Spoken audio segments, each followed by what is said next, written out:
ભરૂચ જિલ્લાના વાગરામાં આવેલી bank of બરોડામાં રવિવારના અચાનક ઇમરજન્સી એલાર્મ વાગવા લાગતા સ્થાનિકોમાં ચર્ચાનો વિષય બન્યો હતો।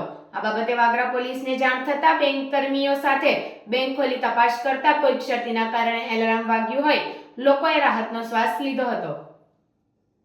વાગરા નગરમાં બેંક ઓફ બરોડા આવેલી છે। શનિવારે અને રવિવારની 2 દિવસની રજા હોય બેંક કર્મીઓ શુક્રવારના બેંક બંધ કરીને ગયા હતા। ત્યારે આજે રવિવારના રોજ અચાનક બેંકમાં રહેલી ઇમરજન્સી એલાર્મ અચાનક રણકી ઉઠતા આસપાસના સ્થાનિકો અને ત્યાંથી પસાર થતા લોકોમાં ભારે કુતૂહલ સર્જાયું હતું, જેથી સ્થાનિકોએ આ બાબતે વાગરા પોલીસ મથકમાં જાણ કરતા તાત્કાલિક પોલીસ સ્ટાફ પણ દોડી આવ્યો હતો।